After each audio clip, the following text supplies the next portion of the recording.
আসসালামু আলাইকুম। আমন্ত্রণ মাই টিভি সংবাদে আপনাদের সাথে আছে সাইদ মল্লিক। শুরুতে জানাবো সংবাদ শিরোনাম। কোটা ইস্যুতে আদালতে সমাধান না হওয়া পর্যন্ত সরকারের কিছু করার নেই বললেন প্রধানমন্ত্রী। শান্তিপূর্ণ আন্দোলনে বাধা নেই, সহিংসতা করলে ছাড় নয়। কোটা সংস্কারের দাবিতে রাষ্ট্রপতির কাছে স্মারকলিপি দিয়েছে আন্দোলনকারীরা। ফের 24 ঘন্টার আলটিমেটাম, না বুঝেই আন্দোলন হচ্ছে বললেন স্বরাষ্ট্রমন্ত্রী। কোটা পুনর্বহাল করে হাইকোর্টের রায়ের পূর্ণাঙ্গ কপি প্রকাশ, সরকার চাইলে বা প্রয়োজনে কোটা সংস্কার করতে পারবে বলে পর্যবেক্ষণ। যুক্তরাষ্ট্রের পেনসিলভানিয়ার নির্বাচনী সমাবেশে ডোনাল্ড ট্রাম্পের উপর গুলি, পাল্টা হামলায় আততায়ী নিহত, নিন্দা জানিয়েছে জো বাইডেন।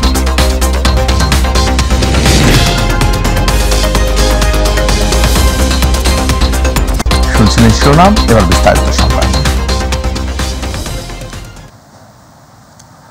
সরকারি চাকরিতে কোটার বিষয়টি আদালত থেকে সমাধান না হওয়া পর্যন্ত সরকারের কিছু করার থাকে না বলে জানিয়েছেন প্রধানমন্ত্রী শেখ হাসিনা। তিনি বলেন, আন্দোলনের নামে বিশৃঙ্খলা সৃষ্টি করলে আইন অনুযায়ী কঠোর ব্যবস্থা নেওয়া হবে।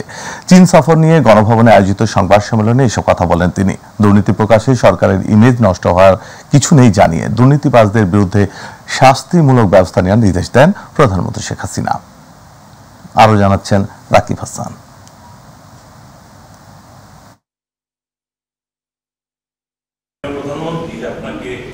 সম্প্রতি চীন সফর নিয়ে গণভবনে প্রধানমন্ত্রী শেখ হাসিনার এই সংবাদ সম্মেলনের আয়োজন।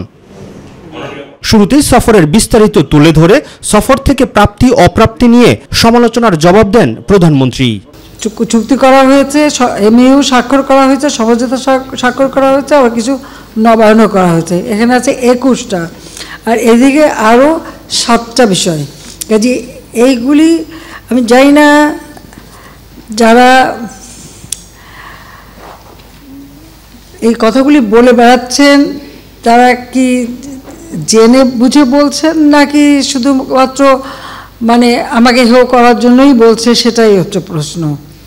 তার কারণ হচ্ছে যে আমি এটা খুব বেশি একটা গুরুত্ব দিই না, এই কারণে যে আমি তো সেই 81 সালে বাংলাদেশে আসার পর প্রতিটি ক্ষেত্রে এই ধরনের নেগেটিভ কথা শুনে অভ্যস্ত হয়ে গেছি। কোটা আন্দোলন নিয়ে সাংবাদিকদের প্রশ্নের জবাবে তিনি বলেন, আন্দোলনের নামে বিশৃঙ্খলা সৃষ্টি করলে কঠোর ব্যবস্থা নেওয়া হবে। যতক্ষণ পর্যন্ত আদালত থেকে সমাধান না আসবে ততক্ষণ আমাদের এখানে কোনো কিছু করার থাকে না। এটা বাস্তবতা, এই বাস্তবতা তাদের মানতে হবে। আর যদি না মানে কিছু করার নাই, আর রাজপথে আন্দোলন করতেই থাকবে, তবে কোনো ধ্বংসাত্মক কাজ করতে পারবে না। যতক্ষণ তারা শান্তিপূর্ণভাবে করে যাচ্ছে কেউ কিছু বলছে না। কিন্তু এর বাইরে যখন কিছু করবে, পুলিশের গায়ে হাত দেওয়া বা পুলিশের গাড়ি ভাঙা বা এভাবে আক্রমণ, এগুলি যদি করতে যায় তাহলে তখন তো আইন তার আপন গতিতে চলবে। এখানে আমাদের কোনো কিছু করার নেই। দুর্নীতির বিরুদ্ধে চলমান অভিযান অব্যাহত থাকবে জানিয়ে কাউকে ছাড় দেওয়া হবে না বলে হুঁশিয়ারি দেন সরকার প্রধান। এ সময় ট্রাম্পের উপর গুলিবর্ষণের ঘটনাকে দুঃখজনক মন্তব্য করে তিস্তা মহাপরিকল্পনায় বাংলাদেশের অবস্থান স্পষ্ট করেন প্রধানমন্ত্রী শেখ হাসিনা। মাননীয় প্রধানমন্ত্রী, আমার নাম রাকিব হাসান, আমি কাজ করি মাই টিভিতে। ধন্যবাদ আমাকে সুযোগ করে দেওয়ার জন্য। মাননীয় প্রধানমন্ত্রী, একটা আলোচনার বিষয় হচ্ছে তিস্তা মহাপরিকল্পনা। ভারতে গিয়েছেন এবং চীন সফর করেছেন। এই তিস্তা মহাপরিকল্পনা নিয়ে আপনার চীনের কোনো বিষয় নিয়ে আলোচনা হয়েছে কিনা, আর বা কোন দিকে আসলে যাচ্ছেন? ভারত কেউ বলছে ভারতের দিকে ঝুঁকছেন, কেউ বলছে চীনের দিকে ঝুঁকছেন। তো তিস্তা প্রজেক্টটা আমাদের করতে হবে। এখন যখন চীন আমাদের কাছে কিছু অফার দিয়েছিল, তার একটা ফিজিবিলিটি স্টাডি করেছে। ইন্ডিয়াও আমাদের কাছে অফার দিয়েছে, ইন্ডিয়াও ফিজিবিলিটি স্টাডি করবে। এটা করার পরে যেটা আমাদের জন্য যুক্তিযুক্ত হবে আমরা সেটা নেব। তবে আমি এখানে বেশি প্রাধান্য দেব যে এটা ইন্ডিয়া করুক, কারণ তিস্তার পানিটা ইন্ডিয়াই আটকে রেখেছে। কাজী তাদের কাছে আমাদের যদি আদায় করতে হয় তো এই প্রজেক্টের কাজ তাদেরই করা উচিত। তারা প্রজেক্ট করে তখন এটা যা প্রয়োজন তারা দেবে। এটা তো একটা ডিপ্লোম্যাসি। রাকিব হাসান, মাই টিভি, ঢাকা। সরকারি চাকরিতে কোটার যৌক্তিক সংস্কারের এক দফা দাবি আদায়ে ফের 24 ঘন্টার আলটিমেটাম দিয়েছেন আন্দোলনরত শিক্ষার্থীরা। এই সময়ের মধ্যে কোটা নিয়ে দৃশ্যমান পদক্ষেপ দেখতে চেয়েছেন, অন্যথায় কঠোর আন্দোলনে নামবেন তারা। এমনকি সাধারণ শিক্ষার্থীদের নামে মামলা প্রত্যাহার করা না হলে আইনশৃঙ্খলা বাহিনীর শীর্ষ কর্মকর্তাদেরও হুঁশিয়ারি দেন তারা। পরে আন্দোলনকারীদের একটি প্রতিনিধি দল বঙ্গভবনে গিয়ে রাষ্ট্রপতির বরাবরে স্মারকলিপি প্রদান করে। হাসান বিশ্বাসের ক্যামেরায় আবু সাইদ অপুর রিপোর্ট।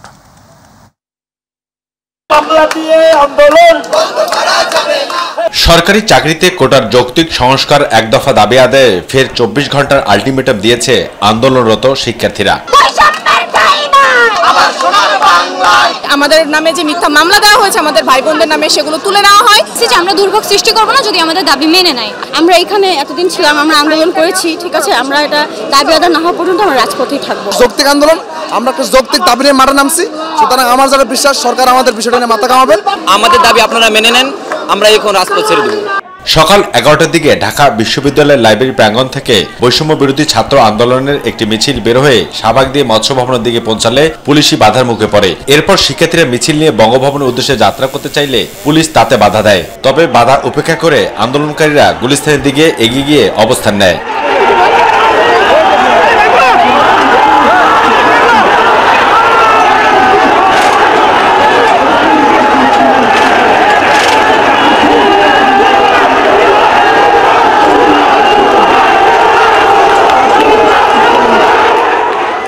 পরে আলোচনার ভিত্তিতে 12 সদস্যের একটি প্রতিনিধি দল বঙ্গভবনে স্মারকলিপি প্রদান করতে যায়। রাষ্ট্রপতি সামরিক সচিবের হাতে স্মারকলিপি তুলে দেন বৈষম্য বিরোধী নেতারা। স্মারকলিপি প্রদান শেষে বৈষম্য বিরোধী ছাত্র আন্দোলনের অন্যতম সমন্বয়ক নাহিদ ইসলাম কথা বলেন গণমাধ্যম কর্মীদের সাথে। এই 24 ঘন্টার মধ্যে আমরা চাই সংসদে অধিবেশন ডেকে সেটা আইন পাশের জন্য কার্যকর ব্যবস্থা নেওয়া হোক অথবা অধিবেশন আহ্বান করা হোক। আমরা আগামী 24 ঘন্টার মধ্যে এই দৃশ্যমান পদক্ষেপ দেখতে চাই। ছাত্রদের বিরুদ্ধে মামলা প্রত্যাহার করা না হলে আইনশৃঙ্খলা বাহিনীর শীর্ষ কর্মকর্তাদেরও কঠিন জবাবের আওতায় আনা হবে বলেও হুঁশিয়ারি দেন নাহিদ ইসলাম। এই 24 ঘন্টার মধ্যে যদি মামলা প্রত্যাহার না করা হয় তাহলে কিন্তু আমাদের কর্মসূচি কঠোর থেকে কঠোর হবে। এই অন্যায় মামলা দেওয়ার জন্য আমরা কিন্তু আইন শৃঙ্খলা বাহিনীর সর্বোচ্চ ব্যক্তিকে জবাবদিহির আওতায় আনতে বাধ্য হব। গেল 13 জুলাই শনিবার সন্ধ্যায় ঢাকা বিশ্ববিদ্যালয়ের কেন্দ্রীয় লাইব্রেরির সামনে এক সংবাদ সম্মেলনে এই কর্মসূচি ঘোষণা করেন বৈষম্য বিরোধী ছাত্র আন্দোলনের অন্যতম সমন্বয়ক হাসনাত আব্দুল্লাহ। মহামান্য রাষ্ট্রপতি বরাবর স্মারকলিপি প্রদান এবং গণপদযাত্রা। আবু সাইদ অপু, মাই টিভি, ঢাকা। কোটা সংস্কারের দাবিতে দেশের বিভিন্ন স্থানে জেলা প্রশাসকদের কাছে স্মারকলিপি দিয়েছেন বিভিন্ন কলেজে বিশ্ববিদ্যালয়ের শিক্ষার্থীরা। সকালে গণপদযাত্রা কর্মসূচির মধ্য দিয়ে এই কার্যক্রম শুরু করে তারা। এ সময় 24 ঘন্টার মধ্যে মামলা প্রত্যাহার না করলে আরও কঠোর কর্মসূচির হুঁশিয়ারি দেন আন্দোলনকারীরা। এসএম আরিফের রিপোর্ট। চট্টগ্রামে কোটা বৈষম্যের যৌক্তিক সংস্কার করে সংসদে আইন পাশের লক্ষ্যে জরুরি অধিবেশন আহ্বান ও 24 ঘন্টার মধ্যে কোটা আন্দোলনকারীদের বিরুদ্ধে মিথ্যা মামলা প্রত্যাহারের দাবিতে জেলা প্রশাসকের কাছে স্মারকলিপি প্রদান করেছে আন্দোলনকারী শিক্ষার্থীরা। এর আগে গণপদযাত্রা কর্মসূচিতে চট্টগ্রাম বিশ্ববিদ্যালয়, অধিভুক্ত কলেজ ও চট্টগ্রামের বিভিন্ন প্রতিষ্ঠানের হাজারো শিক্ষার্থী অংশ নেন। কোটা বৈষম্য নিরসনের এক দফা দাবিতে কুমিল্লা নগরীর পুলিশ লাইন্স থেকে জেলা প্রশাসকের কার্যালয়ের সম্মুখে গণপদযাত্রা করেছে কুমিল্লা বিশ্ববিদ্যালয়ের শিক্ষার্থীরা। এ সময় গণপদযাত্রায় ছিলেন কুমিল্লা সরকারি কলেজের শিক্ষার্থীরা। পরে কুমিল্লা জেলা প্রশাসক কার্যালয়ে অতিরিক্ত জেলা প্রশাসক পঙ্কজ বড়ুয়ার কাছে স্মারকলিপি প্রদান করেন বৈষম্য বিরোধী আন্দোলনের কুমিল্লা বিশ্ববিদ্যালয়ের নেতৃবৃন্দ। কোটা পদ্ধতি বাতিলের দাবিতে রাজশাহীতে শান্তিপূর্ণ গণপদযাত্রা এবং রাজশাহী জেলা প্রশাসক শামীম আহমেদের কাছে স্মারকলিপি প্রদান করেছে বৈষম্য বিরোধী ছাত্র আন্দোলনের শিক্ষার্থীরা। কেন্দ্রীয় কর্মসূচির অংশ হিসেবে রাজশাহী কোর্ট এলাকায় জেলা প্রশাসকের কার্যালয়ে এসে স্মারকলিপি প্রদান করে শিক্ষার্থীরা।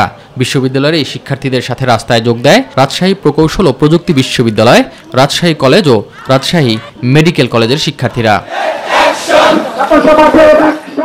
সরকারি চাকরিতে কোটার যৌক্তিক সংস্কারের এক দফা দাবি আদায়ের লক্ষ্যে পূর্ব ঘোষিত রাষ্ট্রপতি বরাবর স্মারকলিপি প্রদান করেছেন আন্দোলনকারী সিলেটের বিভিন্ন বিশ্ববিদ্যালয়ের শিক্ষার্থীরা। গণপদযাত্রার মধ্য দিয়ে সিলেটের জেলা প্রশাসকের কার্যালয়ে এসে জেলা প্রশাসক শেখ রাসেল হাসানের কাছে এই স্মারকলিপি হস্তান্তর করেন শিক্ষার্থীরা। এর আগে সিলেটের শাহজালাল বিজ্ঞান ও প্রযুক্তি বিশ্ববিদ্যালয়ে সিলেটের বিভিন্ন স্থান থেকে শিক্ষার্থীরা জড়ো হন।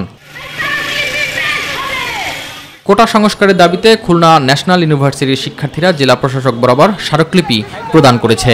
নগরীর হাদিস পার্ক থেকে মিছিল নিয়ে জেলা প্রশাসকের কার্যালয়ের সামনে অবস্থান করেন শিক্ষার্থীরা। পরে বিভিন্ন ন্যাশনাল ইউনিভার্সিটি থেকে আসা কোটা আন্দোলনের শিক্ষার্থীরা জেলা প্রশাসক খন্দকার ইয়াসিন আরিফিনের হাতে স্মারকলিপি তুলে দেন। আমরা এখানে খুলনা সরকারি কোটা সমস্যার যৌক্তিক সমাধানের দাবিতে ময়মনসিংহে গণপদযাত্রা করেছে বৈষম্য বিরোধী ছাত্র আন্দোলন। নগরীর টাউন হল মোড় থেকে গণপদযাত্রা কর্মসূচি শুরু করে আন্দোলনকারী কলেজ শিক্ষার্থীরা। আন্দোলনরত শিক্ষার্থীরা পায়ে হেঁটে কোটা বিরোধী স্লোগান দিয়ে ময়মনসিংহ জেলা প্রশাসকের কার্যালয়ে আসে। পরে জেলা প্রশাসকের মাধ্যমে রাষ্ট্রপতি বরাবর স্মারকলিপি প্রদান করা হয়। কোটা বৈষম্য নিরসনকল্পে আইন পাশের লক্ষ্যে সংসদের জরুরি অধিবেশন আহ্বান ও 24 ঘন্টার মধ্যে মামলা প্রত্যাহারের দাবিতে গণপদযাত্রা কর্মসূচি পালন করেছে কুষ্টিয়া ইসলামী বিশ্ববিদ্যালয়ের শিক্ষার্থীরা। কুষ্টিয়ার চৌরহাস মোড় থেকে মজমপুর গেট অভিমুখে গণপদযাত্রা করে তারা। এ সময় জেলার আরও কিছু শিক্ষা প্রতিষ্ঠানের শিক্ষার্থীরা গণপদযাত্রায় অংশ নেয়। পরে জেলা প্রশাসকের মাধ্যমে রাষ্ট্রপতি বরাবর স্মারকলিপি প্রদান করা হয়। নোয়াখালীতে কোটা বিরোধী বিক্ষোভ মিছিলে পদযাত্রা ও স্মারকলিপি প্রদান অনুষ্ঠিত হয়েছে। নোয়াখালী প্রেস ক্লাবের সামনে থেকে বিক্ষোভ মিছিলটি বের হয়ে টাউন হল মোড় হয়ে জেলা প্রশাসকের কার্যালয়ের সামনে এসে শেষ হয়। জেলা ছাত্র সমাজের আয়োজনে বিক্ষোভ মিছিলটির সংক্ষিপ্ত বক্তব্য শেষে জেলা প্রশাসক দেওয়ান মাহবুবুর রহমানের মাধ্যমে রাষ্ট্রপতি বরাবর স্মারকলিপি প্রদান করেন। সারা দেশে শিক্ষার্থীদের উপর হামলা ও জড়িতদের চিহ্নিত করে বিচার এবং কোটা সংস্কারের এক দফা দাবিতে বিক্ষোভ মিছিল করেছে জাহাঙ্গীরনগর বিশ্ববিদ্যালয়ের শিক্ষার্থীরা। দুপুরে বিশ্ববিদ্যালয় কেন্দ্রীয় লাইব্রেরি থেকে মিছিলটি বের হয়ে জাবির মূল ফটকে শিক্ষার্থীরা জমায়েত হয়। এস.এম. আরিফ, মাই টিভি। কোটা আন্দোলনকারীরা পরিস্থিতি না বুঝে আন্দোলন করছে বলে মন্তব্য করেছেন স্বরাষ্ট্রমন্ত্রী আসাদুজ্জামান খান কামাল। দুপুরে মাদকদ্রব্য নিয়ন্ত্রণ অধিদপ্তরের মাদকদ্রব্যের অপব্যবহার ও অবৈধ পাচার বিরোধী আন্তর্জাতিক দিবস ও পুরস্কার বিতরণী অনুষ্ঠান শেষে সাংবাদিকদের তিনি একথা জানান। বলেন, যে কেউ সংক্ষুব্ধ হলে মামলা হতেই পারে, তদন্তেই বের হয়ে আসবে এই ঘটনার উস্কানিদাতা কারা। এ সময় শিক্ষার্থীদের 24 ঘন্টার আলটিমেটামকেও ভিত্তিহীন বলেন স্বরাষ্ট্রমন্ত্রী। বিস্তারিত আমিনা হীরার রিপোর্টে। রাজধানীর শিল্পকলা একাডেমিতে মাদকদ্রব্যের অপব্যবহার ও অবৈধ পাচার বিরোধী আন্তর্জাতিক দিবস উপলক্ষে মাদকদ্রব্য নিয়ন্ত্রণ অধিদপ্তরের এই আলোচনা সভা। এতে অংশ নিয়ে স্বরাষ্ট্রমন্ত্রী আসাদুজ্জামান খান কামাল বলেন, প্রধানমন্ত্রী যেমন সন্ত্রাসের বিরুদ্ধে কাজ করছেন, তেমনি মাদকের থাবা থেকে আসক্তদের মূল স্রোতে ফিরিয়ে আনতে মাদকের বিরুদ্ধেও জিরো টলারেন্স ঘোষণা করেছেন। আমাদের মাননীয় প্রধানমন্ত্রী যেমন সন্ত্রাসের বিরুদ্ধে জিরো টলারেন্সের কথা বলছেন, ঠিক তেমনই ভাবে মাদককেও তিনি চিহ্নিত করেছেন। মাদকের অপব্যবহার, মাদক আসক্ত বিরুদ্ধে, মাদক ব্যবসায়ীদের বিরুদ্ধে তিনি জিরো টলারেন্সের কথা ঘোষণা করেছেন। অনুষ্ঠান শেষে সাংবাদিকদের প্রশ্নে উঠে আসে কোটা আন্দোলন প্রসঙ্গ।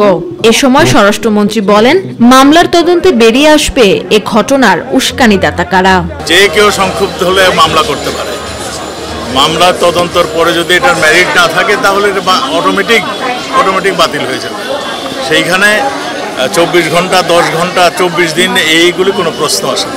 কোর্টের আদেশের পর শিক্ষার্থীদের রাস্তায় অবস্থানকে ভিত্তিহীন উল্লেখ করে তিনি বলেন, অনেকেই হয়তো না বুঝেই আন্দোলন করছে। তারা যেগুলি করছে এগুলো মনে হয় তারা না বুঝে করছে। এটা পরিষ্কার হাইকোর্টের থেকে, সুপ্রিম কোর্ট থেকে নির্দেশনা দিয়েছে 8 তারিখে এটার একটা রায় ঘোষণা করবে, শুনানি হবে। সেই শুনানি দিয়ে তাদেরকেও পার্টিসিপেট করতে বলছে, সেগুলি না করে তারা রাস্তা অবরোধ করছে। কোটা আন্দোলনকারীদের মামলার সবকিছুই এখন বিচার বিভাগের আওতায় রয়েছে বলেও জানান স্বরাষ্ট্রমন্ত্রী। ধন্যবাদ। আমিনা হীরা, মাই টিভি, ঢাকা।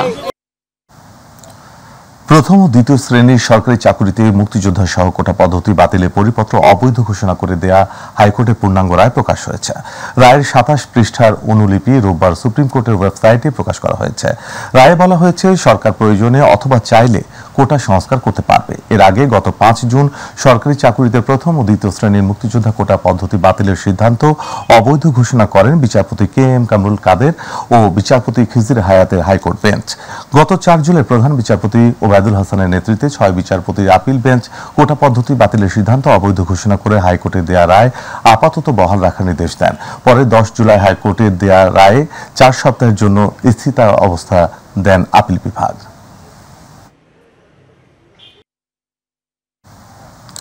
রপ্তানির ক্ষেত্রে নতুন নতুন পণ্য সংযোজনের উপর গুরুত্ব আরোপ করেছেন প্রধানমন্ত্রী শেখ হাসিনা। সেই সঙ্গে নতুন বাজার খুঁজে বের করার তাগিদও দেন তিনি।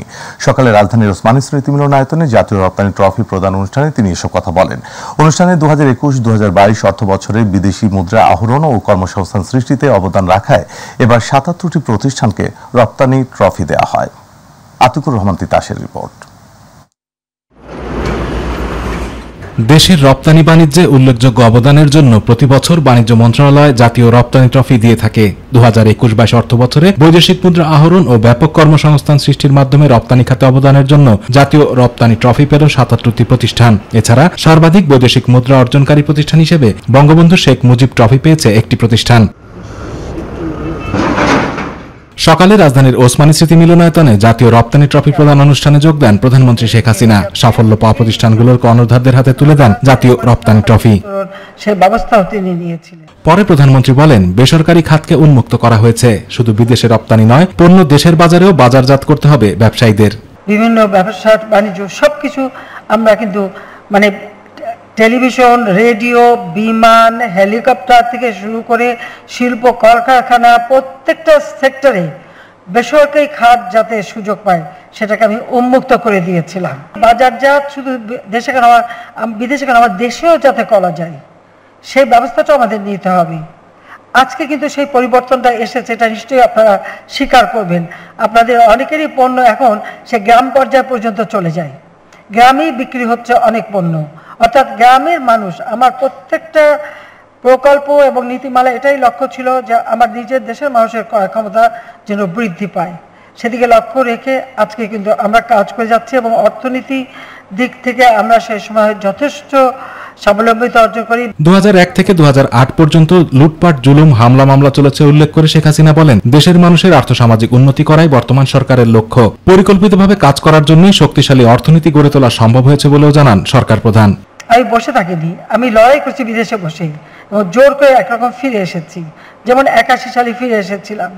তো আমার কথা এটাই, দেশের মানুষের আর্থসামাজিক উন্নতি করাটাই হচ্ছে আমাদের লক্ষ্য। আমি যখন 2009 সালে সরকার গঠন করি তখন আমাদের জিডিপির পরিমাণ কত ছিল? মাত্র 102 বিলিয়ন মার্কিন ডলার।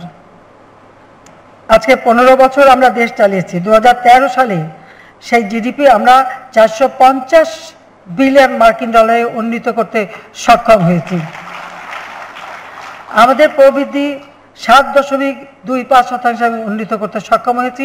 খাদ্যপণ্য, গার্মেন্ট, ডিজিটাল ডিভাইসের মতো নতুন নতুন চাহিদা সম্পন্ন পণ্য রপ্তানির উদ্যোগ নেওয়ার আহ্বান জানিয়ে প্রধানমন্ত্রী বলেন, প্রযুক্তি সম্পন্ন নতুন প্রজন্ম গড়ার কাজ করছে সরকার।